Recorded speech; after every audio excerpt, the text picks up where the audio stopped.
Tak, mana bu nimani ko'ramiz. Demak, buyurtmalarning umumiy soni 100 tadan ortiq bo'lgan mahsulotlarni chiqarib olish. Tushunarli? Demak, buyurtmalar sonimiz mana ketdik nima? Select names orders, ya'ni nomi va demak buyurtmalar chiqadi. Qayerdan? Goods degan nimadan olamiz? Jadvaldan. Where orders katta 100 dan, mana bitta shart qo'ygan. 100 tadan ortiq demak nima berganlarligini oladi.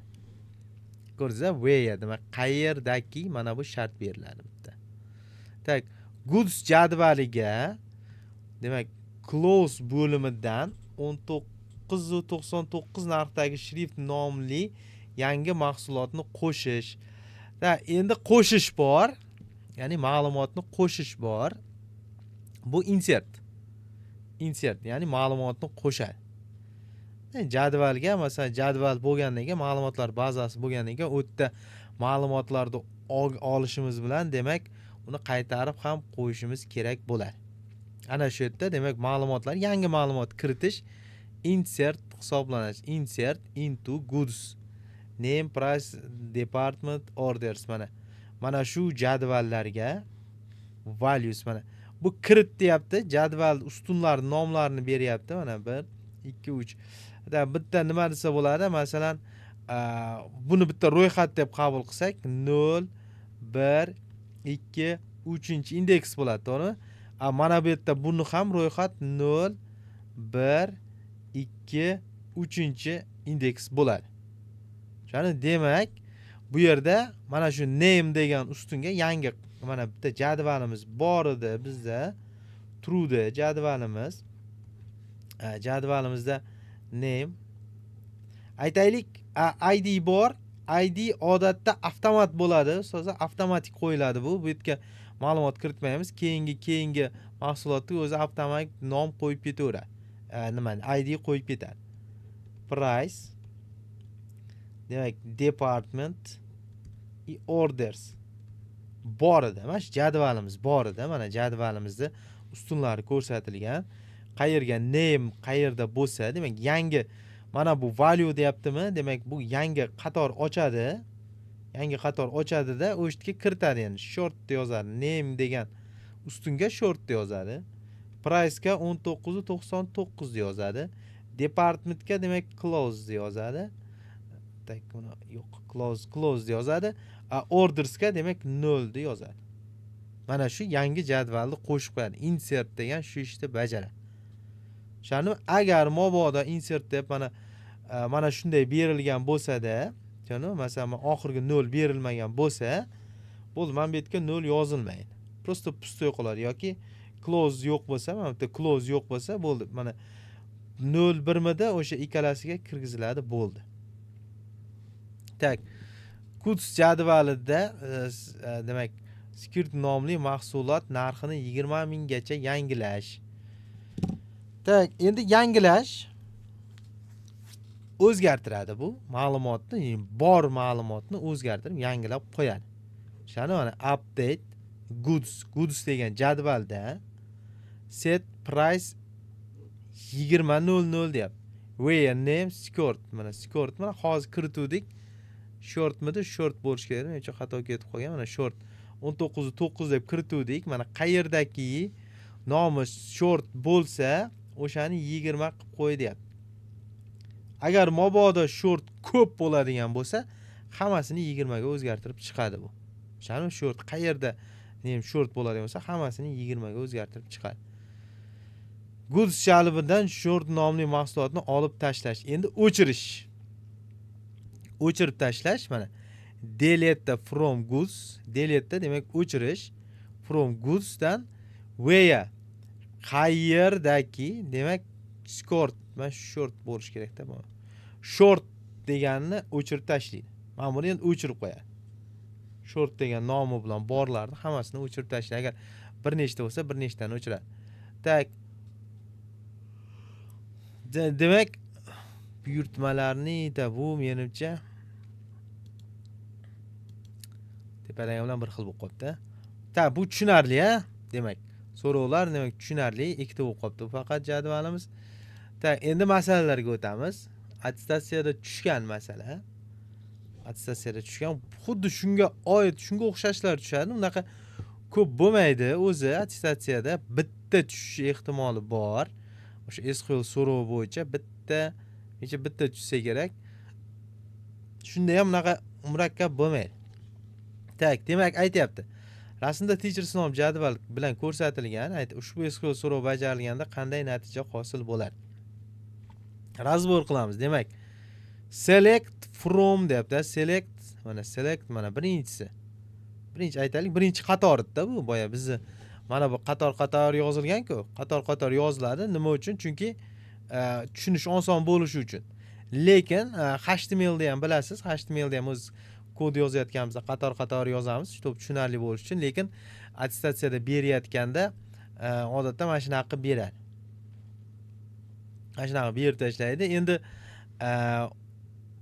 agar vaqtingiz bemalol bo'lsa, buni yozib olgan yaxshi. Yozib olish eng zo'r. Masalan, endi qog'oz, hozir men masalan chizib ketyapman, lekin attestatsiyada siz ekranga chiza olmaymiz, lekin pastga yozib olsangiz bo'ladi. Ko'rish oson bo'lishi uchun. Shuni tasavvur qilish oson bo'lishi uchun mana yulduzcha deysiz. Keyingi qatordan from teachers. Teachers degan demak jadvaldan where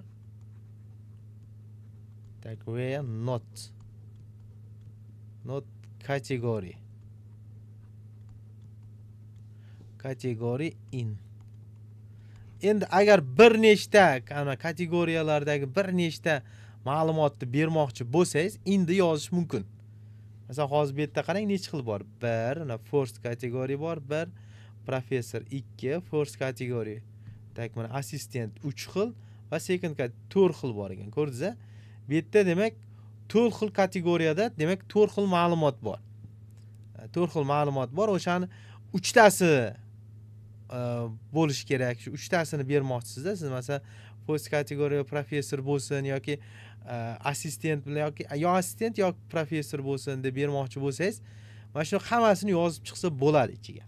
In degani demak mana shuning ichidagi qaysilar boya biz where deganda mana qarang, mana bu joyda shuni ko'rsatib ketay, mana qarang. Where deyapmizda mana name deyapmiz yoki bo'lmasa where orders deni bitta beryapsiz-ku. Where da yana bitta bor edi-da, qayerdadir. Shunga o'xshashrog'i bor edi. Mana department barobar close deyapmiz, to'g'rimi? Close deyapmiz, bitta beryapmiz. Department bo'limida close bo'lsin deyapmiz. Bitta beryapmiz. Demak, biz agar bitta emas, bir nechta bermoqchi bo'lsangiz, demak kategoriyada, mana kategoriya deganda ichida in deyapmiz, to'g'rimi? Mana bular bo'lishi kerak deb bir nechtani ko'rsatyapti. Bu yerda mana bir nechta, demak first kategoriya bo'lsin deyapti. Ham professor deyapti. Shani professor. Tak, endi bu ketdi and salary. Salary katta 4 million, 3 million, 4 million 300 mingdan katta bo'lsin deyapti va limit 3 ta. 3 tani chiqar deyapti. Ya'ni bizda yangi jadval hosil qilinadi. Yangi jadvalda mana shuni hamma mana aytayapti, ko'rdingizmi? From deyapti, jadvaldan hammasi. Hamma kategoriyalar. Ya'ni mana shu jadvalimiz, bizga berilayotgan yangi jadvalimiz ham xuddi shunday mana shu ustunlarga ega bo'ladi. 1, 2, 3, 4, 5 ta ustun, 5 ta ustundan iborat bo'lgan yangi jadval bo'ladi.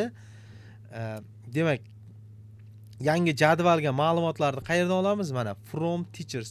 O'qituvchilardan olamiz. O'qituvchilar demak teachers degan jadvaldan olamiz. Demak, where not category deyapti. Mana not bor, not. Sharza not degani demak category in, mana first category va professor bo'lmasin deyapti. Tushunarmi? Not deyaptim, bo'ldi, bo'lmasin. Demak, bizda birinchi ikkita shart bor. Ustozlar, mana bizda ikkita shart bo'lyapti. Mana birinchi shartimiz va bu ikkinchi shartimiz va buni biz nima qilyapmiz? Mantiqiy ko'paytiryapmiz. Endi ikkalasi ham bir bo'lish kerak. Ya'ni ikkalasi ham rost bo'ladiganlarnigina yangi jadvalga qo'sha olamiz. Tushunarlimi? Ve ikkalasi ham to'g'ri bo'lishi kerak. Ikkita shartni ham bajargan qatorlarda demak yangi jadvalimizga qo'sha olamiz ekan. Demak, not deyapti. Birinchi shartni ko'rib chiqamiz birinchi. Not kategoriya in, demak kategoriyada force kategoriya va professor degani bo'lmasin deyapti. Bo'lmasin deyapti. Demak, biz mana buni ola olmaymiz. Bo'ldi, mana force kategoriyami bo'ldi. Bu qatorda olmaymiz. Yangi jadvalimizda professormi bo'ldi. Professorni ham olmaymiz. Force kategoriya mana buni olmaymiz. Tak, yana qayerda bor? Mana force kategoriya va professor bor ekan, va professor bor ekan. Bo'ldi, mana shularni biz ola olmaymiz. Chunki birinchi shartimizdan o'tmadi bular. Force kategoriya va professor bo'lganlarni olmanglar dedi. Mana shularni o'chirib tashladik. Yangi jadvalimizda bular kirmaydi. Endi keyingi ikkinchi shartni tekshiramiz. Ikkinchi sharti demak salary mana 4.300.000 dan katta bo'lganlar deyapti. Mana bularni oyligini tekshirib o'tirmaymiz. Chunki bu itak ola olmasdik, to'g'ri? Birinchi shartdan qaytdi bular. Endi ikkinchi shart bo'yicha mana bu yerda qolgan mana 3 tamiz bor-ku, to'g'rimi? 3 tagina birinchi shartdan o'tgan uchalamiz bor. Ana shu uchalasida demak shuni ichidan saralaymiz endi. Salary deyapti 4.300.000 dan kattalar. Demak mana 4.300.000 dan kattami? Yo'q, bu kichkina, to'g'rimi? Demak, buni ham ola olmaymiz. Keyingisi 4.600.000 olar ekan Qurbonova Kamola.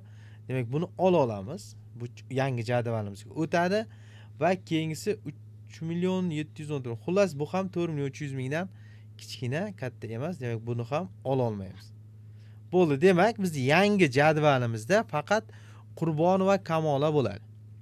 Agarda mana shular bir nechta bo'lganda limit 3 ta deyiladi. Demak, birin-ketin 3 tasini olardik. Agar bir nechta 4 ta, 5 ta chiqqanda hozir, lekin hozir bizning nimamiz bo'yicha bittagina qatordan iborat bo'lgan jadval chiqadi. Tak.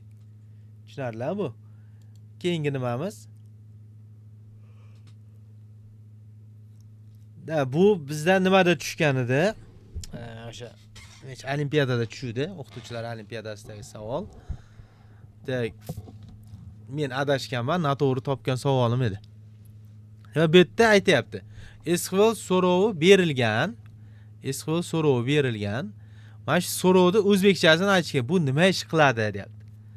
Select ism maosh xodimlar from xodimlar. Demak, xodimlar degan jadvaldan yangi jadval hosil qiladi. Yangi jadvalimiz demak bu ism bilan maosh bo'ladi. O'shani ism bilan maosh, yangi jadvalimiz ism bilan maosh bo'ladi. Faqat ma'lumotni demak xodimlar degan jadvaldan oladi va bu kamayish tartibida maoshi bo'yicha kamayish tartibida saralab chiqadi buni va keyin limit 3 tasinigina oladi. O'shani 3 taginasi. Bu yerda demak oyligi eng yuqori bo'lgan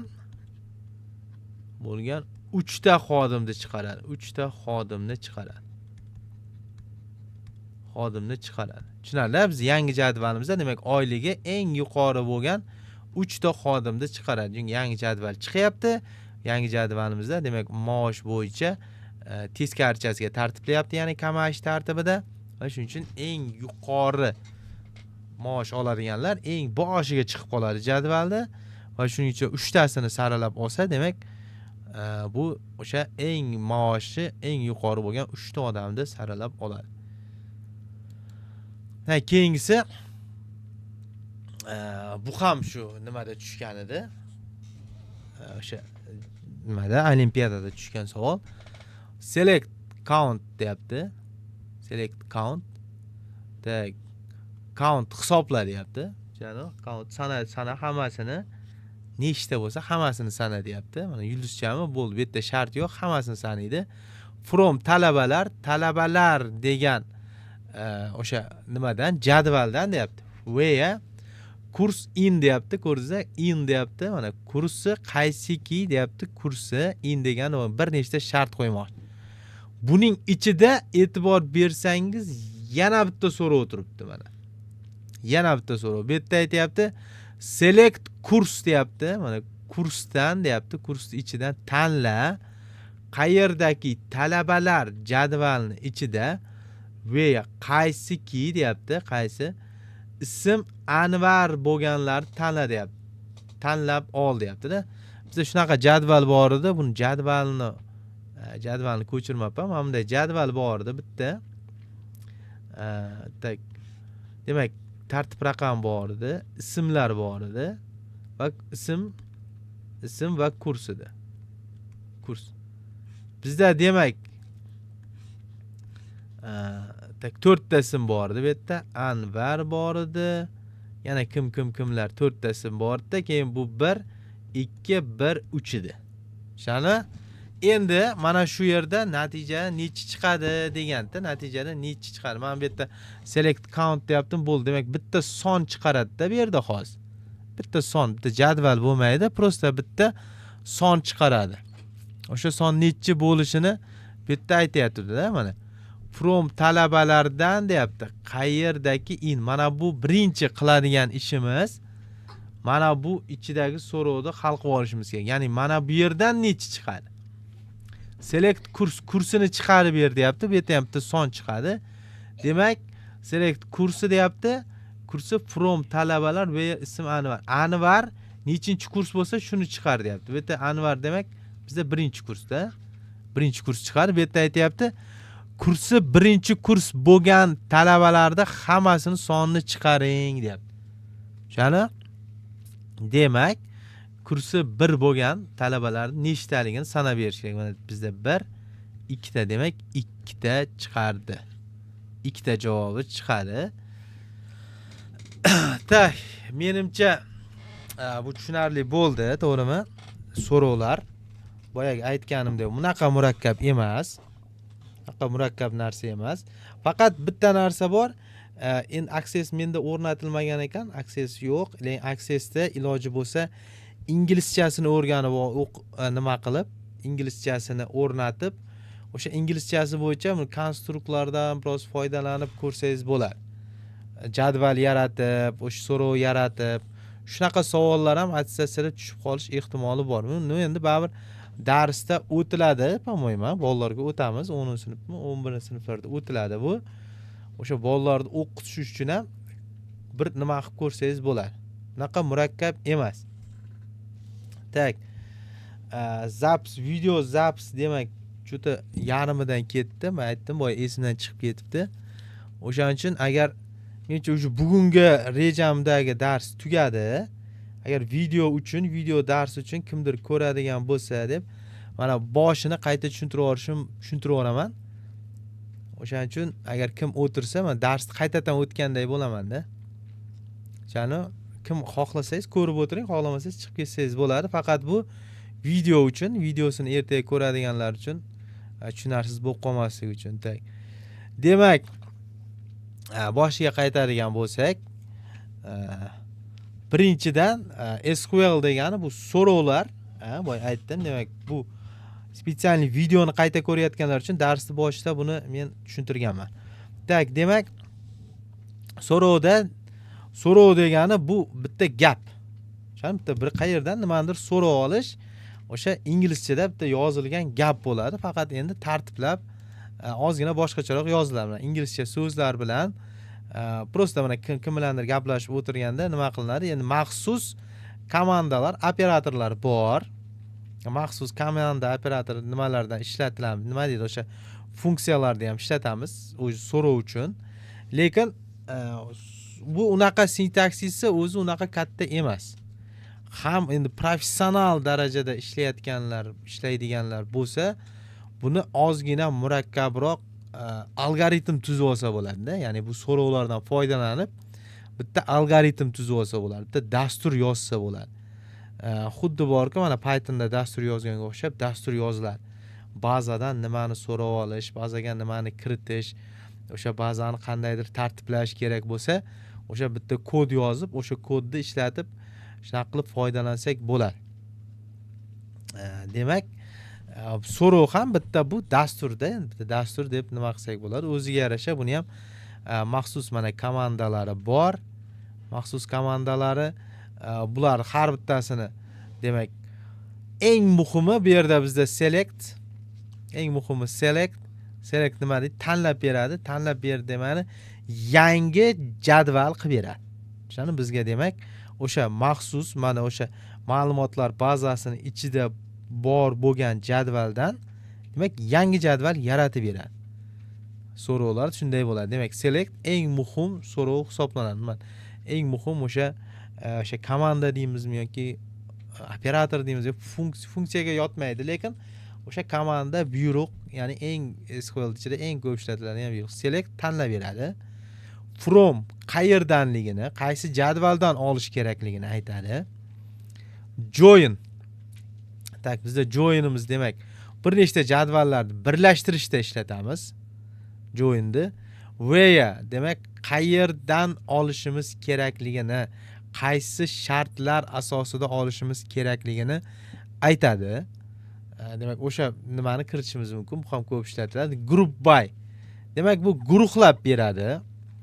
Guruhlab beradi. Masalan, o'sha bitta aytaylik, bitta ustunimizda 10 ta bo'lim haqida gap ketayotgan bo'lsa, o'sha bu guruhlab beradi. Masalan, o'sha clause deganni faqat clause deganlarni ichidan olib beradi. O'sha bo'yicha guruhlab beradi.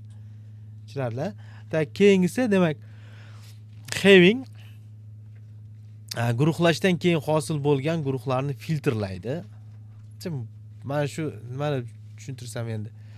O'sha guruhlab olganimizdan keyingi, masalan, o'sha bir nechta guruhlarni yaratgan bo'lsak, o'sha guruhlarni yana filtrlab beradi. Yana o'shaning ichiga yana qanaqadir bir komanda qo'shishimiz mumkin. Ya'ni bitta so'rovning ichida 2 marta where ishlata olmaymiz. 2 marta where ishlatmasdan, masalan, having bilan ishlatsak bo'ladi. Demak, order by degani bu so'rov natijasini saralab beradi. Odatda demak ask ishlatiladi yoki desk ishlatiladi. Demak, ask degani bu o'sish tartibida saralaydi. Mana 3, 5, 6, 7, 8 deb o'sish tartibida eng kichkinasi eng balandga chiqadi, keyin kattalab boradi. Desk esa naborot bo'ladi. Shuni teskarisi, ya'ni kattadan kichkinaga qarab ketadi. Katta, kichkina, kichkina, ya'ni kamayish tartibida saralanadi. Tak, limit. Limitimiz demak bu son bo'ladi. Limit odatda limitdan keyin qandaydir bitta son beriladi. Limit aytaylik bironta son. Bironta son beriladi. Masalan 5 tadir yoki 10 ta deb beradi. Ya'ni limitda shunaqa berishimiz mumkin. Tushunarli? Keyingi nimamiz bu so'rovlar ikki xil bo'ladi. Demak, birinchisi mana sodda so'rovlar, oddiy. Select deyapti, yulduzcha degan hammasini, ya'ni hamma ustunlarni, from goods degan jadvaldagi hamma ustunlarni oladi. Keyingisi select name, demak bu murakkab so'rov. Ko'rdingiz, bir nechta nimalari bor. Demak, bu yerda select name bilan price. Ko'rdingizlar, demak name price, demak yangi tashkil qilinadigan jadvalda mana bunday bo'ladi. Name bo'ladi, price bo'ladi. Ikkita ustundan iborat bo'lgan yangi jadval qilib beryapti bizga. Jadval, bu jadvaldagi ma'lumotlarni qayerdan oladi? From goods degan jadvaldan oladi.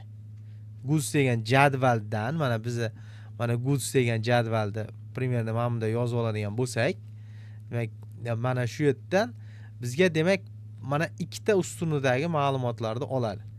Prime name bilan price oladi. Bu tartib raqami, bo'limi, mana bu yerda yana nimadir bo'lsa yo'q ular.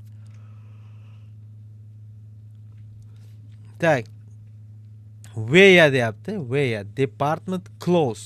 Tushunarli? Demak, close bo'lgan department, ya'ni bo'limi close bo'lganlarnigina chiqaradi. Biz aytaylik, oyoq kiyimi bor, mana bu yerda krossovka ham bor, to'g'rimi? Krossovka qayerdadir endi. Krossovka bor bo'lsa, uni narxi masalan 120 ming bo'ladigan bo'lsa, примерно buni olmaydi. Chunki bu oyoq kiyimi bo'limida turibdi-da, bu ma'lumotni olmaydi. Faqat close bo'lganlarnigina oladi. Va close bo'lganda bo'limini yozib o'tirmasdan oladi. Prosta nomini va narxini yozib qo'yadi. Keyin order by price desk. Desk boyagi demak kamayish tartibida oladi. Tushunarli? Demak, o'sha mana bu jadvalni tuzadi, tuzgandan keyin buni kamayish tartibida saralab qo'yadi. Tak. Tushunarli bo'ldi bu so'rov. Mana bu oddiy murakkabroq so'rov. Tak, endi mana bu yerda bitta narsani yana aytib ketishim kerak. Demak, bizda funksiyalar bor. Agregat funksiyalar. Bir nechta funksiyalar bor. Endi bundan tashqari ham funksiyalar, ishlatadigan funksiyalarimiz bor. Endi bu eng nimasi? Eng ko'p mashhurlar. Tak, demak, count degani sanaveradi. Count mana bu yerga shart qo'yishimiz mumkin-da. Tushunarli? Qandaydir bitta shart qo'yishimiz mumkin. O'sha masalan hamma narsa nimasini olish kerakligini bu yerda yozishimiz mumkin. Satrlar sonini aniqlab beradi, sanab beradi. Keyingisi summa. Bu satrdagi, ya'ni ustundagi qiymatlarni sanab beradi, qo'shib beradi. Narxi bo'lsa, umumiy narx qancha bo'ladi deydigan bo'lsa, o'sha narxlarni qo'shib beradi. Average degan narsa bu, average demak average deydi. Bu demak o'rtacha qiymatni. Qaysidir ustunda narxlar bo'lsa, shu o'rtacha narxni chiqarib beradi. Keyingisi max, maksimumini chiqaradi, minimumini chiqaradi. Demak, agregat funksiyalar ko'pincha demak odatda umuman group by bilan ishlaydi. Ya'ni odatda group by degan operator bilan ishlaydi. Bu demak mana bizga bitta nima deydi? Misol tariqasida bitta so'rov, demak bu yerda so'rov mana nima bo'lyapti? Select department average price mana. Average price'ni o'rtacha narxini average price deb nomlab jadval qilib berdi. Ya'ni bizning jadvalimiz ustozlar ikkita ustundan iborat bo'ladi. Mana bu demak birinchi ustuni department, keyingisi demak average price mana ikkinchi ustuni bo'ladi. Tushunarlimi? Birinchi ustun, ikkita ustundan iborat bo'ladi, boshqa narsa bo'lmaydi. From goods demak goods degan jadvaldan oladi bu ma'lumotlarni. Group by department bo'yicha guruhlaydi. Tushunarlimi? Guruh, ya'ni bitta department aytamiz, qani department qaysi edi? Close degan departmentmi? O'sha bo'yicha guruhlaydi. O'sha bo'yicha hammasini guruhlab, hammasini oladi. Aytayapti, average price deyapti. Ya'ni department close deydi, close bo'yicha guruhladi. Hammasini ma'lumotini bitta, ya'ni department degan joyda faqat bitta close bo'ladi. Bu close qayta ishlatilmaydi. Demak, guruhlash degani shu bo'ladi, tushunarlimi? Masalan, close bizni o'zimiz original jadvalimizda masalan 10 ta mahsulotga qo'yilganda, demak 10 ta qatorda close degan so'z bo'lgan. Ana shu demak bitta qatorga keltiriladi. Guruhlab qo'yadi. Bitta qatorga guruhlaydi, hamma ma'lumotni o'sha yerga yozadi va bizda bu yerda aytayapmiz average price degan nima? Price o'rtacha narxini olamizda, average price mana bu yerga yozib qo'yamiz. Close da o'rtacha narx 95 ming edi. Oyoq kiyimi degan bo'limda 115 ming bo'ldi. Mana shunday qilib, agar 10 masalan 5 xil bo'lim bo'ladigan bo'lsa, demak 5 ta ustundan 10 ta bo'lim bo'lsa, 10 ta ustundan iborat bo'lgan jadval qilib beradi bizga. Tak, keng nimamiz? Demak, so'rovlarga misollar. Demak, so'rovlarga bir nechta mana misollar keltirilgan bu yerda. Mana bu eng soddasi, boya ham ko'rib chiqdik. Mana eng soddasi select from, hammasini yulduzcha bo'ldi va hammasi. From goods, demak goods degan jadvaldagi hamma ma'lumotni bu yoqqa ko'chiradi. Mahsulot nomi va narxi ko'rsatilgan ustunlarni chiqarib olish. Mana nomi va narxi ko'rsatilgan hammasini chiqaradi, faqat o'sha ustunlarni demak bizda jadvalimiz hamda ikkita ustundan iborat bo'lgan jadval bo'ladi. Name bo'ladi va price bo'ladi. va shu yerdagi hamma ma'lumotlarni chiqaradi, tushunarlimi? Hammasini. Demak, keyingi nimamiz kiyim-kechak bo'limida sotiladigan mahsulotlarni chiqarib olish.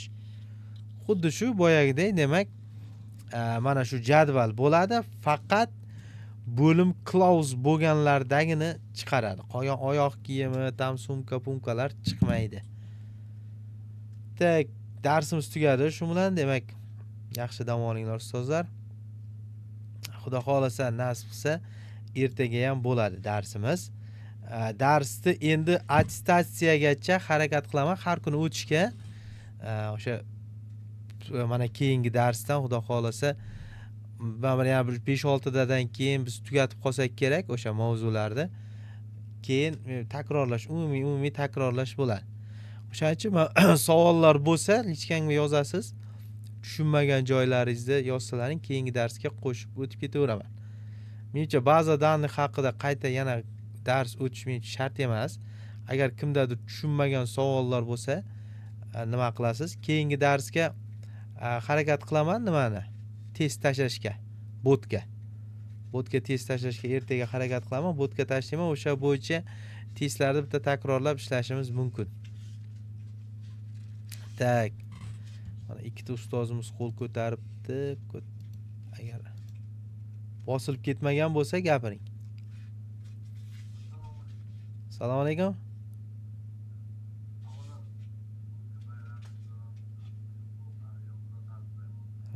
Rahmat ustoz, sizlarni ham tabriklayman.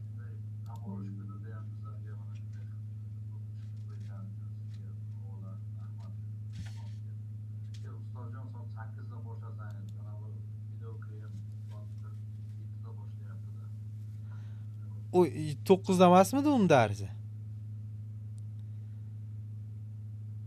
Pedagogikamiz 7'da boshlayapti-da. 7dami? Men takrorlash ketyapti. U yoqdami? Ustoz, mayli, savoatingizga qarab qilavering, bari zapis tayyorlashga biz yana ulgurmasak zapis ko'ramiz. Mayli. Men ko'raman, erta bir ko'raychi, agar uni darsimga ham qatnashishim kerak, men ham pet texnologiyani tayyorlanishim kerak endi. Attestatsiyaga topshirib qo'yganman. Ko'ramiz, uni o'ylab ko'raman. O'ylab ko'ramiz.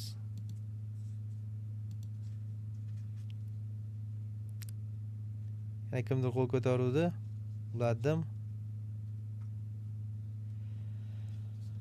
Tak. Mayli, ko'ramiz. Buni ham bir nima qilib, ertandan bo'lsa, agar 8dan bo'lsa, 8dan ham nima qilsak bo'ladi, chog'im menimcha. Yana nima qilamiz?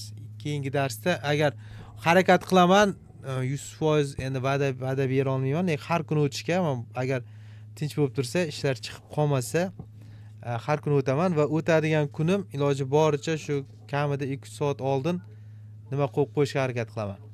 Soat. Iltimos, mana test tashlayapsiz, masalan, ana bu rasm oldi tashlang, chunki ana bu bir xil nimalaringizda darajalar qanday telegramda video chiqyapti-da. O'sha olmayapti. Rasmga harakat qilaman. Rasmni to'g'risi biroz ish ko'proqda, uni qayergadir yuklash kerak, keyin silkasini olib qo'yish kerak. Ko'raman, nima qilaman? Harakat qilaman. Ustoz, yana bir narsa chiqqan ekan sizda, u sizniki mana shu. Qaysi? 45 ming ekan. Yo'q, hali men unaqa qilmadim. Bu yilga unaqa vaqtim bo'lmadi. Testlar to'plami qilaman dedim, bitta bot qilaman dedim, bitta sayt qilaman dedim.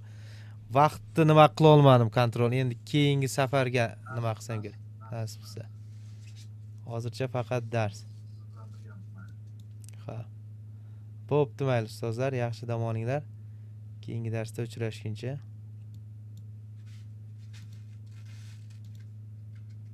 Rahmat. Xo'p.